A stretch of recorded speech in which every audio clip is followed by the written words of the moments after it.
কত মানুষের উপর অন্যায় চলতেছে, অন্যায়কারীরা অন্যায় করার সাথে সাথে তো ধরে না। আল্লাহ বলে একটু অপেক্ষা করো, সাথে সাথে ধরলে তো তার চরিত্র থাকবে না, তার জমিন থেকে বিদায় নিতে হবে। তাকে কিছুদিন একটু খাওয়ার ব্যবস্থা করে দিলাম, এর সাথে সাথে নির্যাতনার বিবরণে ভেট দিয়ে লাঞ্ছনার কারণে পৃথিবী থেকে তাকে একেবারে বিদায় করে দেওয়া হবে। কিছুদিন শুধু দেওয়া হলো, সে লোকটা কিছুদিন কাটছে, আর আমি যখন ধরবো আর বাঁচার কোনো উপায় থাকবে না, চোখের পানি ফেলায়। আল্লাহ বললে নাকি আব্বা বলে, কোনটা বলে ঠিক নাই, ব্যবসার করে আর ছাড় দেওয়া হবে না। বর্তমান অবস্থা দেখেন নাই? এখন আর হাজারো চিৎকার করলে কাম হবে না, গুনাহ বেশি হয়ে গেছে, পাপের কাম বেশি হয়ে গেল, অন্যায় কাজ বেশি হয়ে গেছে, তোমার সীমালঙ্ঘন বাড়ি গেছে, আল্লাহ বরদাস্ত করতে পারছে না। আল্লাহ বলে আমার আরশ কাঁপে উঠতেছে, আমার আরশের মধ্যে জল এসে গেছে। এখন আর তোমাকে সুযোগ দেওয়া হবে না। নির্যাতনের এত স্টিম রোলার তুমি ছেড়ে দিয়েছো, এত নির্যাতন আর নিপীড়ন করেছে, এত অন্যায় কাম করেছো, আমি আল্লাহর বরদাস্ত করতে পারছি না। তার কারণে সীমা তখন শেষ হয়ে গেছে, তোমাকে শেষ করে দেব। এটা কার হুকুম? ওয়াতিলকাল কুরা আহলাকনাহুম লাম্মা যালামু। আল্লাহ বলেন ওই সব জনপদকে আমি ধ্বংস করেছি অতীতে, কাউমে আদ, কাউমে সামুদ, কাউমে ফিরআউন, কাউমে নমরুদ, কাউমে নূহ, কাউমে মূসা আলাইহিস সালামের ফিরআউনের মুশরিক, এগুলোর শেষ করছি। সীমা লঙ্ঘন তখন বেড়ে গেছে, অন্যায় কাজ তখন বেড়ে গেছে, তখন এদেরকে জমিন থেকে বিদায় দিয়া ওদের জায়গার মধ্যে আরো ভালো মানুষগুলি আনি বসাইয়া দিয়েছি। সুবহানাল্লাহ! ওদের জায়গার মধ্যে আগের থেকে ভালো মানুষ আনি বসাই দিয়েছি। এটা এখন বুঝা যায় কি যায় না? বুঝা যায় না? আগের থেকে ভালো না খারাপ? আইনগুলি কি আগের থেকে ভালো হচ্ছে না খারাপ হচ্ছে? আগের থেকে তুমি বুঝতে পারবে না আগে কি অবস্থা ছিল, এখন কি অবস্থা হচ্ছে। আগে আপনার অবস্থা কেমন ছিল, এখন কেমন অবস্থা হয়েছে তুমি বুঝতেও পারবে না। ওদেরকে সরাইয়া ওদের জায়গার মধ্যে আরো শ্রেষ্ঠ মানুষ দিয়া তোমাদেরকে শান্তি দেওয়ার জন্য আবার সেগুলি এখানে বসাবো। এটা কার হুকুম? আল্লাহ তাআলা বলেন এই জালেমদেরকে, আমি অন্যায়কারীদেরকে কখন ধ্বংস করবো এটার একটা নির্দিষ্ট সময় আছে আমার। ওয়াজআলনা লিমাহালিকিহিম মাওয়াদা। অন্যায়কারীদেরকে আমি কখন ধ্বংস করব, সন্ত্রাসীকে কখন ধ্বংস করব, অন্যায়কারীকে কখন ধ্বংস করব, অপরাধীকে কখন শেষ করব, আমার একটা নির্দিষ্ট সময় আছে। সময় তখন ঘুরে যাবে, আর থাকতে পারবে না। সমস্যা তোমার অন্যায়ের একটা কি আছে? সীমা আছে। সীমা তখন শেষ হয়ে যাবে, আর তোমাকে রাখা হবে না। তাহলে হুকুম কার? সমস্ত প্রশংসা এখন আপনার ঘরে যে শান্তি আছে, মনের ভিতরে যে শান্তি আছে, মানুষের প্রশংসা নয়, কেবলমাত্র প্রশংসা করবো আমার রবের। আমার রব এটা করার ব্যবস্থা করে দিয়েছে, এটা কাজটা হয়েছে। মানুষের শক্তি দিয়ে এগুলো হওয়া যায় না। বলুন সুবহানাল্লাহ। জীবনের সকল কাজে প্রশংসা করতে হবে কার? আল্লাহ। আল্লাহ তাআলা বলেছেন, দেখো আলাম ইয়ারাও কাম আহালাকনা মিন কাবলিহিম মিন কারনিন মাক্কান্নাহুম ফিল আরদি মা লাম নুমাক্কিন লাহুম ওয়া আরসালনাস সামাআ আলাইহিম মিদরারা ওয়া জাআলনাল আনহারা তাজরি মিন তাহতিহিম ওয়া আহলাকনাহুম বিযুনুবিহিম সুম্মা আনশা'না মিন বা'দিহিম কারনান আখারিন। আল্লাহ রাব্বুল আলামিন সূরা কাহফের সূরাতুল আনআমের 6 নম্বর আয়াতে আল্লাহ তাআলা এই আয়াতটি বলেন। সূরা নামে আয়াত সহ বলতেছি আপনাদেরকে, ওখান থেকে দেখে নেবেন। সূরা কোরআন ছাড়া কোনো কথা নাই। বর্তমান এই যে ডক্টর ইরাজ বলছে বিভিন্ন ধর্ম পালন করতে যদি অনুমতি না হয়, কোরআনের কথা হাদিসের কথা বলার জন্য এখন থেকে আর কোনো অনুমতি নেওয়া হবে না।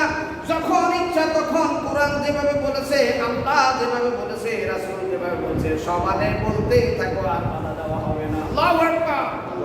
আগের থেকে অবস্থা ভালো হয়েছে না খারাপ হয়েছে? এখন বলছে সমানে বলো, আর বাধা দেওয়া। ঢাকা ইউনিভার্সিটির বর্তমান তিনি বিসি, তিনি ছেলেদেরকে নিয়ে মাগরিবের নামাজ বিসিএ জমাতে ঢাকা বিশ্ববিদ্যালয়ে করতেছে। সুবহানাল্লাহ, সুবহানাল্লাহ। অবস্থাটা আল্লাহ বলে এক গ্রুপকে ধ্বংস করে দিয়া অন্যায়ের কারণে আরেক গ্রুপকে তোমাদের শান্তির জন্য আমি কি করি, আরো ভালো মানুষগুলো ওই জায়গার মধ্যে আমি বসাইয়া দিই, যাতে করে তোমরা শান্তি হও। বলুন সুবহানাল্লাহ। আল্লাহ তাআলা বলেন, তোমরা অতীত যুগে দেখেছো কাউমে ফেরাউন, কাউমে আদ, কাউমে সামুদ, কাউমে লূত, এক এক দিন এক এক আলোচনা হবে, বিশাল ব্যাপার। এই জাতিগুলিকে তোমাদের পূর্বে আমি ধ্বংস করে দিয়েছি, এদের শক্তি ছিল বিশাল। কাউমে আদের এক একটা লোক, তাফসীর ইবনে কাসীরের মধ্যে আছে কোনো বর্ণনায় এরা 400 হাত লম্বা ছিল, কেউ বলেছে 200 হাত লম্বা ছিল। মানুষ তাইলে মানুষটাকে ছোট না বলো, কেউ বলেছে 60 হাত লম্বা ছিল। এত বিশাল শক্তির কাউমে আদের লোকেরা। আল্লাহ বলেন, এদেরকে আমি তোমাদের পূর্বে এদেরকে এত শক্তি দিয়ে আমি তৈরি করেছি, মালাম মুনাক্কেল লাকুম, বর্তমানে তাদের মতো এত শক্তিশালী লোক আর পৃথিবীতে আসবে না। সেই লোক সেই সময় তৈরি করেছি, সেই লোকের মতো এত শক্তিশালী লোক এখন আর আসবে না। এত শক্তিশালী লোকগুলোকে আমি তাদের গুনাহের কারণে, পাপের কারণে, অন্যায়ের কারণে, জুলুমের কারণে এই দলগুলোর জাতিকে আমি ধ্বংস করে দিয়েছি। কে করছে? আমাদের লোকগুলি যদি আমাদের এই বিশ্ববাসী, বিশ্ব মানবতার সকল মানুষ যদি অতীতের ঘটনাগুলি ঘটত আর জানতো, তাহলে সহজে এরা অন্যায় করতো না। সুবহানাল্লাহ।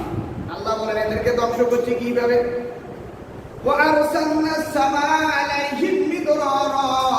এদের উপরে আমি প্রবল বৃষ্টি নাযিল করি, তাদেরকে বৃষ্টির মাধ্যমে ধ্বংস করে দিয়েছি। আজকে দেখেন না, ঘূর্ণিঝড়ের মাধ্যমে কিছু ধ্বংস করা হয়, পানির মাধ্যমে কিছু ধ্বংস করা হয়, প্রচন্ড বাতাসের মাধ্যমে বিরিহীন সারসারিন প্রচন্ড বাতাস দিয়ে ধ্বংস করা হয়েছে, শিলাবৃষ্টির মাধ্যমে ধ্বংস করে দেওয়া হয়েছে। একজনকে কারো আওয়াজের মাধ্যমে, ফেরেশতার প্রচন্ড আওয়াজের মাধ্যমে তাদেরকে ধ্বংস করছে। সেই লোকগুলাকে কাউকে পানি দিয়া ধ্বংস করা হয়েছে, কাকে ঘূর্ণিঝড় দিয়ে ধ্বংস। এখন কি এগুলো হচ্ছে না? পানি মধ্যে ডুবে রেখেছে না কতদিন, দেখেন না?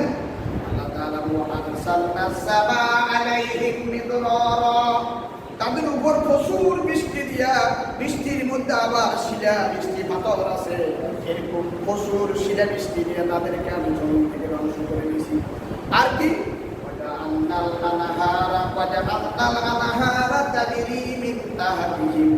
এবং এদের জন্য আমি এত শক্তিশালী কাউমে আদকে আমি বানাইছি, তাদের জন্য শস্য ক্ষেত করার জন্য, ফসলাদি করার জন্য পানির ব্যবস্থা আমি করে দিছি।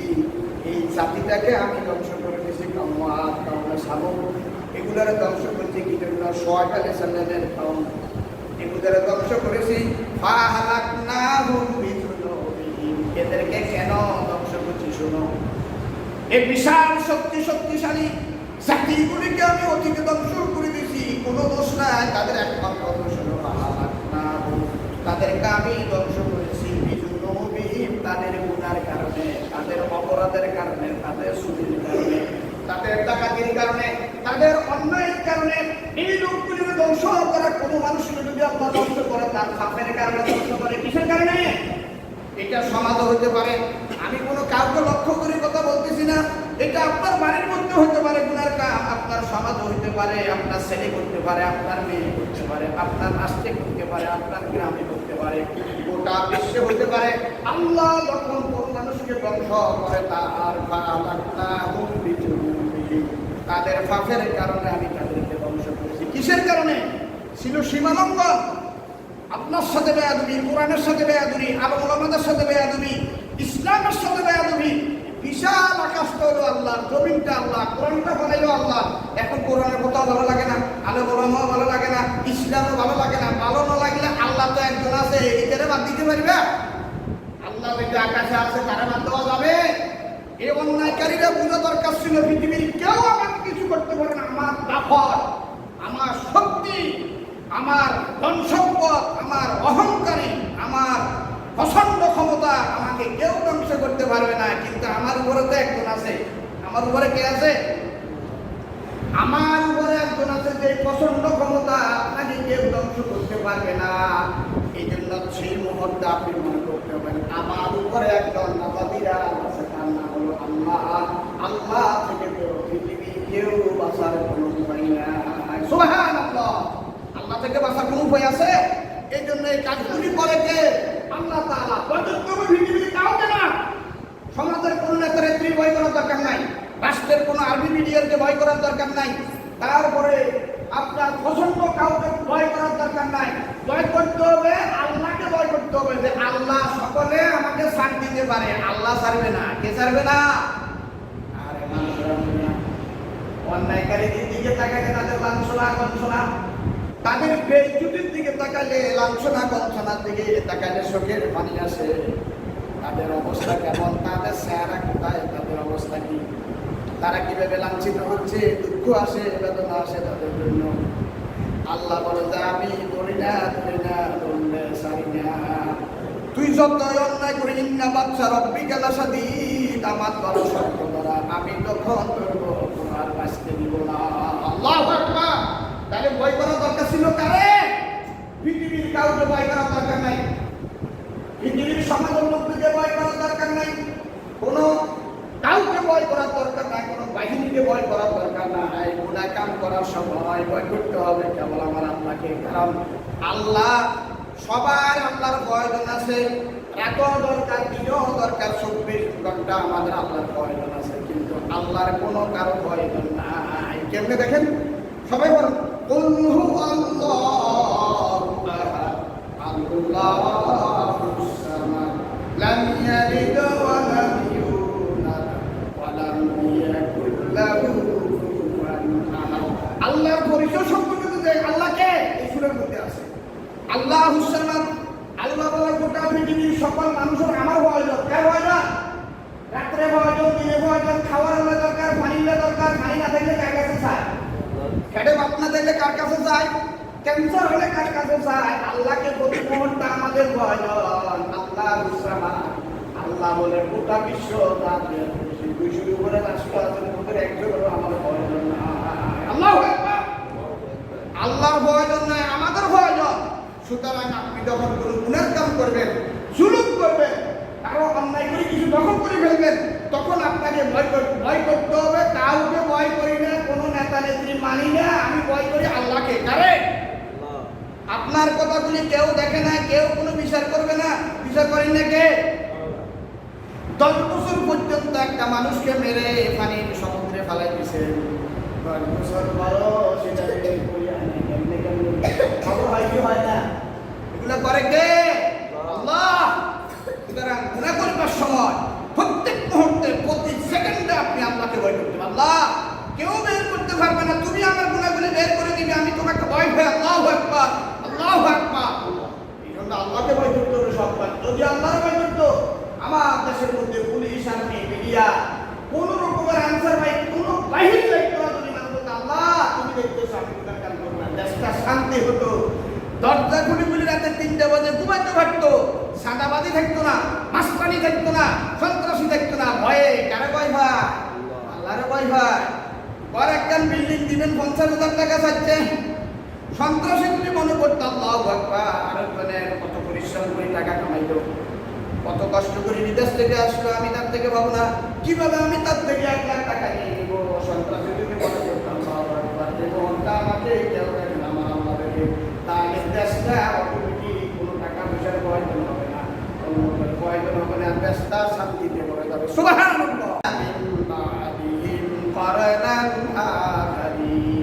আল্লাহ তাআলা বলেন, তোরা কত খারাপ হইতো না, মনে করছে এরা তাদেরকে ধ্বংস হয়ে দিব না।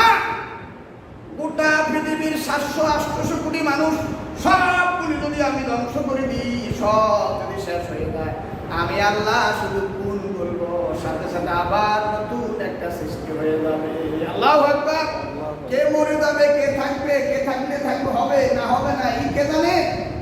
আমি তোদেরকে বাদ দিয়া, অন্যায়কারীদেরকে বাদ দিয়া নতুন একটা সৃষ্টি আবার ওই জায়গার মধ্যে বসাই দিই, যেটা আগের থেকে আরো অনেক উত্তম। সুবহানাল্লাহ। তাইলে আমাদের পৃথিবীতে যা কিছু হচ্ছে, যা কিছু করাচ্ছে, কার হুকুম হয়? ভয় করতে হবে, আল্লাহকে বলতে হবে। আল্লাহ রাব্বুল আলামিন বলেন, তুমি যে অন্যায় করো, দেখো সূরা বনী ইসরাঈলের 14 নম্বর আয়াতের মধ্যে আল্লাহ তাআলা বলেছেন, কিতাবাকা কাফা বিনাফসিকা আল-ইয়াওমা আলাইকা হাসিবা। আল্লাহু আকবার। রাতে 3টা বাজে কি গুনাহ করেছেন, কোন জায়গায় কি অন্যায় করেছেন, কি সলা করেছেন, পরামর্শ করেছেন, কাকে কি আদেশ দিয়েছেন, কাকে কি হুকুম দিয়েছেন, মোবাইলের মধ্যে কারে কি পরামর্শ দিয়েছেন, কেউ দেখে না।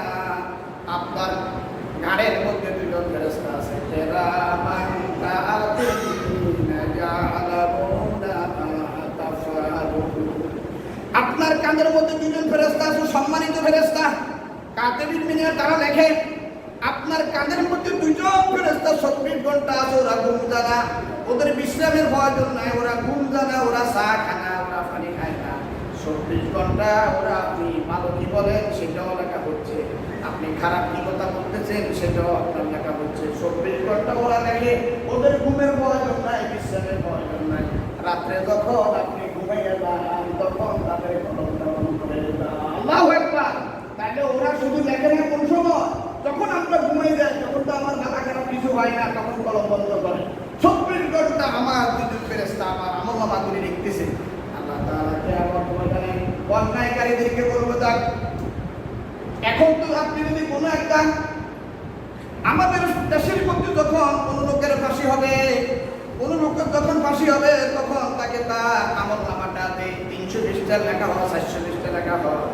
লেখার পরে তারপরে কোর্টের সুপ্রিম কোর্টের প্রধান বিচারপতি বলবে ভাই দেখেন আপনি কি এই অন্যায়গুলি করছেন কিনা, তাকে বলে দেখে দেখেন। কিয়ামত ময়দানে আল্লাহ তাআলা আপনাকে বলবেন না তোমার আমলনামা তোমাকে দেওয়া হবে, তুমি দেখে দেখে বড় কোন জায়গা কোন মিনিটে কোন অন্যায় করেছো দেখো। তোমার আমলনামাটা দেখলে তুমি বুঝতে পারবে তুমি জান্নাতে যাবে না জাহান্নামে যাবে। তোমার লেখা দেখে দেখি তুমি অন্যায় না অপরাধী তুমি বুঝতে পারবে। আল্লাহু আকবার। সবগুলি যখন মিনিটে মিনিটে 10 বছর বয়সে কি করলেন, 40 বছর বয়সে কি করলেন, 70 বছর বয়সে কি অন্যায় করেছেন, সব নিজন ফেরেশতা লিখতেছে। আপনার গলার মধ্যে একটা এখানে আমলনামা আপনার প্রতিদিন গলার মধ্যে ছড়িয়ে আছে। এই আমলনামাটা আপনাকে দেখাবেন, আপনি বলেন তুমি কি এখন জান্নাতে যাবে না ফেরেশতা যাবে না দুটোতে যাবে, তুমি তোমার আমলনামাটা দেখো। আল্লাহু আকবার। অপরাধী যখন তার গুনাহগুলি দেখবে সে বুঝতে পারবে আমি কি জান্নাতে যাব নাকি জাহান্নামে যাব, বুঝতে পারবে না। আল্লাহ তাআলা কিতাবাকা তোমার আমলনামাটা তুমি বড় কাফা বিনফসিকা ইয়াউমা আলাইকা হাসিবা। আজকে কিয়ামতের ময়দানে তোমার আমলনামা দেখে তুমি বুঝতে পারবে তুমি জান্নাতে যাবে না জাহান্নামে যাবে, এটাই তোমার জন্য যথেষ্ট। সুবহানাল্লাহ। ভয় করতে হবে। আর আল্লাহ তাআলা বলেন আমরা যে অন্যায়গুলি করি আমাদের সমাজে, আমাদের রাষ্ট্রে, আমাদের বাড়িতে, আমাদের দেশে যে অন্যায়গুলি করা হচ্ছে, অপরাধীরা যে অন্যায় করে কোথায় লাগানো আছে দেখেন। আমি আমার বারবার একটি কথা বলতেছিলাম, সব আল্লাহর কোরআন থেকে। কোরআনের বিরুদ্ধে কোনো কথা বলা যাবে না। যারা উত্থানের পতন করে তাকে বাঁচতেই হবে, তার ক্ষমতার উপরে কারো ক্ষমতা নেই। وَكُلَّ إِنسَانٍ أَلْزَمْنَاهُ طَائِرَهُ فِي عُنُقِهِ وَنُخْرِجُ لَهُ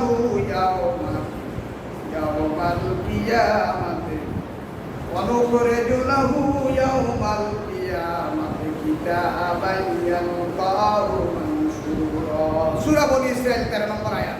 আল্লাহ রাব্বুল আলামিন বলেন ওয়াকুল্লু ইনসানিন আলজামনাহু তায়রাহু।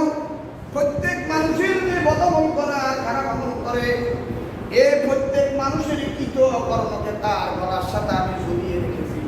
আমি আর আপনি প্রত্যেকদিন যে আমলগুলি করি, আমি আর আপনি প্রত্যেকদিন যে গুনার কাজগুলি করি, এগুলো আমাদের গলার সাথে কি আছে, আমাদের কৃত কর্মগুলি আমাদের গলার সাথে আমলনামাটা ঝুলিয়ে আছে। ওই যে গলার হাত দেয় না, হাত দেয় না, আলজামনাহু। গলার মধ্যে মহিলারা নেকলেস দেয় না, নেকলেস।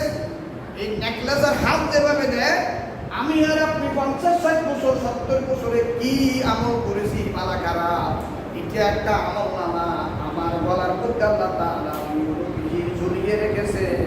কিয়ামত ময়দানে অন করে গেলাম ইয়াউমাল কিয়ামত। কিয়ামত ময়দানে আপনার আমলনামাটা গলা থেকে বের করবে। কিতাবান ইয়ালকাহু মানশুরা। কিয়ামতের দিন এটা প্রকাশ করবে। দেখো তুমি জমিনে থাকি কি অন্যায় করছো, এখন তুমি বুঝো তোমার এই অন্যায়ের কারণে তুমি জান্নাতে যাবে না জাহান্নামে যাবে। এটা আমার গলা থেকে আগে আমাকে দেখাবে। মিনিট সহ, ছবি সহ, কাংলাবের কথা বলছেন, আব্দুল রহিমুল্লাহ কথা বলছেন, আয়েশা খাতুনের কথা বলছেন, হালিমের অন্যায় করছেন, ছবি টবি সহ, রেকর্ড সহ, একবার চরিত্র সহ ব্যক্তি আপনার মনের মধ্যে আসে যাবে। একটাও বলবেন না। তখন আপনি আল্লাহ আল্লাহ আল্লাহ আমি যে অন্যায় করছি, আমি তো গুনার কাম করছি। আপনারা আর অস্বীকার করার কিছু নাই। দুনিয়ার সমস্ত মানুষ বিচার করতে হলে সাক্ষী লাগে। কি লাগে? আল্লাহর সাক্ষী লাগবে না। দুনিয়ার সমস্ত আইনজীবীরা যখন ফাঁসির রায়ের অর্ডার দেওয়া হবে তখন তাদের সাক্ষী ছাড়া তারা বিচার করতে পারে না। কেন পারে না? তারা তো চোখে দেখে নেই। উকিলেরা যা বলেছে, সাক্ষীরা যা বলছে, বাদী বিবাদী যা বলছে তারা তা শুনে। তারা সশক্তে মাঠে আসে নাই, গ্রামে আসে নাই, কোন জায়গা হত্যা হয়েছে তারা এটা জানে না। এই জন্য তারা সাক্ষী ছাড়া তারা বিচার করতে পারে না। এই সাক্ষীগুলি যদি মিথ্যা সাক্ষী দেয় তাহলে তার ফাঁসি হয়ে যাবে। সাক্ষীগুলি যদি সত্য কথা বলে লোকটা মামলা জয়ী হয়ে যাবে। এই জন্য দেখেন না, ঘুষ খাইয়া টাকা খাইয়া টাকা জমিগুলি আরেক নম্বর সাক্ষী সাক্ষী দিচ্ছে, এইটা টাকা হবে না। এইটা মারপিট করছে, মাত্রী দিলেও সাক্ষী দিচ্ছে না। সুপ্রিম আইনজীবীর বিচারপতির কোনো করার কিছু না, সে যা শুনে তার উপরে কি করে বিচার।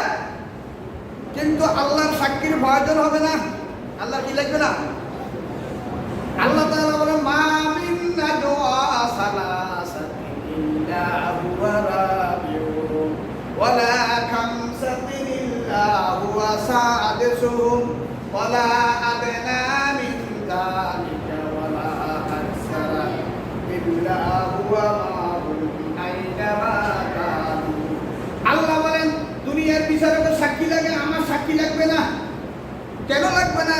তোমরা তিনজনে মিলে যেখানে কোনো সলা পরামর্শ করো, কারো ক্ষতি করবা, কাউকে মারবা, কাউকে ফিরবা, গভীর রাত্রে 3টে বাজে সলা পরামর্শ করতেছ, তোমরা তিনজন, তোমাদের সাথে আমি আল্লাহ 4 নম্বর হিসেবে তোমাদের সাথে আছি। তোমরা কি করো সরাসরি আমি দেখতেছি। সুবহানাল্লাহ! আল্লাহ সরাসরি দেখে, আল্লাহ সাক্ষীর কোনো প্রয়োজন। যেখানে তিনজনে কোনো সলা পরামর্শ করে এখানে 4 নম্বর আমি আল্লাহ। যেখানে তোমাদের ওয়ালা খামসাতিন ইল্লা হুয়া সাদিসুহুম, তোমাদের যেখানে 5 জনে কোনো সলা পরামর্শ করো, কাউকে মারি ফেলবে, ইসলাম জমিন থেকে বিদায় দেবে, আর ওলামা মেরে ফেলবে, কারণ আমি কারো ক্ষতি করবে, সেখানে 5 জনের জায়গা 6 নম্বর হিসাবে আমি আল্লাহকে মনে করব।